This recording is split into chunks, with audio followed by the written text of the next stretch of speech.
అదేవిధంగా అన్ని రంగాలకు 24 గంటల నిరంతర నాణ్యమైన విద్యుత్ ఇచ్చిన ఒకే రాష్ట్రంగా తెలంగాణ తీర్చిదిద్దేండు కేసీఆర్. అందరికి తెలిసింది, ప్రజలు అనుభవించినది, ప్రజల అనుభవంలో ఉన్న ముచ్చట, స్టోరీ కాదు. దానికోసం దుర్భాషలాడన్నా. వ్యవసాయానికి 24 గంటల ఉచిత కరెంట్ ఇచ్చిన ఒకే ఒక్క రాష్ట్రం తెలంగాణ. రైతులకు మీటర్లు పెట్టమని మోడీ చెప్తే 25,000 కోట్లు కట్ చేసినా కూడా తల దించకుండా నేను మోటార్లు పెట్టలే. వాళ్ళకి నడిపినాం, వాళ్ళకి కాపాడినాం. దానికోసం కేసీఆర్ని దుర్భాషలాడన్నా. దేనికోసం దుర్భాషలాడాలా? దేనికోసం నిందించాలి కేసీఆర్ను? వడ్ల ఉత్పత్తిలో పంజాబ్ను తలదన్ని అగ్రగామి రాష్ట్రంగా నిలబెట్టినందుక? దేనికోసం తలదన్నాలా? ఎందుకోసం తలదన్నాలా? అత్యధిక పచ్చదనంలో 7% పెంచిరని చెప్పి సెంట్రల్ గ్రీన్ అథారిటీ వాళ్ళు అవార్డు ఇచ్చింది తెలంగాణకు. ఎన్నో అవార్డులు వచ్చినాయి. దానికోసం కిందిమిచ్చేయన్నా. సంక్షేమంలో దేశంలో నంబర్ 1 రాష్ట్రంగా తీర్చిదిద్దానికి కిందిమిచ్చేయన్నా. దేనికోసం చేయాలా?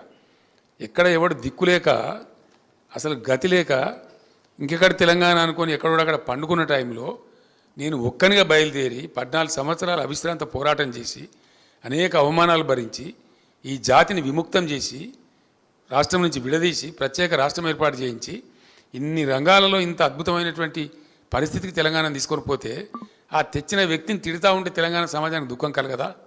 బాధ కలగదా? గుండెలో తడినోనికి, తెలంగాణ మేధావికి, తెలంగాణ అస్తిత్వం పట్ల ఆరాటం ఉన్న వాళ్ళకు బాధ కలుగుతుంది కదా సహజంగానే. అది కూడా ఒక పెద్ద భయంకరమైన వాళ్ళే కొనుక్కున్నారు. ఇట్లా చాలా చాలా ర్యాంక్స్ నేను చెప్తే ఒక 100 ఉన్నాయి. Health survival index, world happiness index, ఎన్నో వాటిల్లో తెలంగాణ ఎన్నిట్లలోనూ ఉంది. రైతు బంధు లాంటిది అయితే జెండర్ ఈక్విటీ ఇండెక్స్ కావచ్చు, డెమోక్రసీ ఇండెక్స్ కావచ్చు, హ్యూమన్ డెవలప్మెంట్ ఇండెక్స్ కావచ్చు. అసలు దేశ సగటు మాకు ఎక్కడ లేదు. మేము అందరంత దూరం పోయినాం. ఏ రాష్ట్రం కూడా మాకు సమీపంలో లేకుండే. ఇవన్నీ కూడా చేసినాం. ఇవన్నీ చేసిన కేసీఆర్ని పట్టుకొని అడగోలు మాటలు మాట్లాడి దుర్భాషలాడి కించపరుస్తామని వాళ్ళ సమయాన్ని వృధా చేసి పాలసీ ఫార్మేషన్ టైం వెచ్చించకుండా ఇవన్నీ చేస్తే ప్రజలకు తప్పకుండా బాధ కలిగింది. ఆ ఆగ్రహం ఇప్పుడు వీళ్ళు చవి చూడబోతూ ఉన్నారు.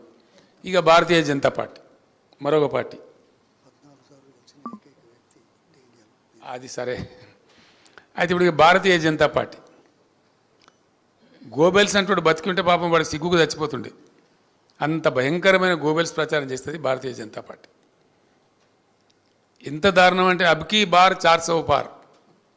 నేను చెప్పిన 400 పార్ గ్యారంటీ అవుతుంది. బీజేపీ ఎంపీల సంఖ్య కాదు, కానీ కర్మగాలి బీజేపీ మళ్ళీ గెలిస్తే డీజిల్ పెట్రోల్ ధర మాత్రం 400 రూపాయలు దాటిపోతుంది గ్యారంటీ. వాళ్ళ పిచ్చికి, వాళ్ళ ఉన్మాదానికి అవధులే ఉండవు. ఇక అంత దారుణంగా పెరిగిపోతాయి. ఎందుకంటే బీజేపీ ఎజెండాలో ఏనాడు కూడా పేద ప్రజల భాష ఉండదు, కార్మికుల భాష ఉండదు, రైతుల భాష ఉండదు. వాళ్ళ ఎజెండానే ఉండదు అసలు. ఈ పేదలు, ప్రజలు, సామాన్య ప్రజలు, దళితులు, గిరిజనులు, రైతులు, వాళ్ళ ఎజెండాలనే ఉండదు అసలు. వాళ్ళ ఎజెండాలో ఫిటే కాదు అది. వాళ్ళ మాటనే మాట్లాడదు. ఇప్పుడు నిన్నమా 10 ఏళ్ళలో నరేంద్ర మోడీ నోట్లో ఎప్పుడైనా నా మాట విన్నామా మనం? లేదా బీజేపీ అధ్యక్షుడి నోట్లో విన్నామా? ఆ మాట విననే రాదు అసలు ఆ మాట. ఎందుకంటే అన్ని జూడా నినాదాలు, ఒక 150 నినాదాలు ఇచ్చిండు నరేంద్ర మోడీ. ఫస్ట్ నినాదం విదేశాల నుంచి నల్లధనం వాపసు తెచ్చి ఇంటికి 15 లక్షలు ఇస్తాడు. మరి మీకు వచ్చిన వేళ విలేకరులకు నాకు తెలియదు, నాకైతే రాలే. మనిషికి 15 లక్షలు, ఇంటికి 15 లక్షలు ఇస్తామన్నారు. కంప్లీట్ జూటా. మళ్ళీ తర్వాత ఇమ్మీడియట్గా ఓ చునావీ జుమ్లాతా అన్నారు. చునావీ జుమ్లా, ఎన్నికలలో చెప్పిన జుమ్లా అని, అది జుమ్లా పార్టీ, జూటా పార్టీ అని చెప్పి వాళ్ళే మళ్ళా ప్రకటించుకున్నారు. ఇక సబ్కా సాత్ సబ్కా వికాస్ ఏం జరగలేదు. దేశక సత్యానాశ అయింది. సబ్కా సాత్ లేదు, సబ్కా వికాస్ లేదు, మను లేదు. ఎవరి వికాస్ జరిగిందండి? గిరిజనుల, దళితుల, మహిళల, రైతుల. 750 మంది రైతులను పుట్టన పెట్టుకున్నారు కదా ఢిల్లీలో. రైతు ఉద్యమం జరుగుతుంటే వాళ్ళని నక్సలైట్ అని, అర్బన్ నక్సలైట్ అని నానా దుర్భాషలాడి 750 మంది రైతులకు హత్యలకు కారకుడు నరేంద్ర మోడీ. చాలా ఘోరంగా తులనాడిండి వాళ్ళని. మళ్ళీ చివరికి ఉత్తరప్రదేశ్ ఎన్నికలు వస్తే వాళ్ళతోనే మాఫీ అని చెప్పి దండం పెడతాను. ఆ చట్టాలు వాపసు తీసుకొని తోక ముడిచి మళ్ళా క్షమాపణ వేడుకున్న అతి దుర్మార్గమైన ప్రధానమంత్రి నరేంద్ర మోడీ. ఇది 10 సంవత్సరాల నుంచి ఆయన చరిత్ర జరుగుతూ ఉంది. మేక్ ఇన్ ఇండియా ఏమైనా వచ్చిందా? మేక్ ఇన్ ఇండియా లేదు, మను లేదు, అంతా పట్టిదే జూటా. డిజిటల్ ఇండియా ఏమైనా వచ్చిందా? 100 స్మార్ట్ సిటీలు ఏ ఒక్కటన్నా అయిందా?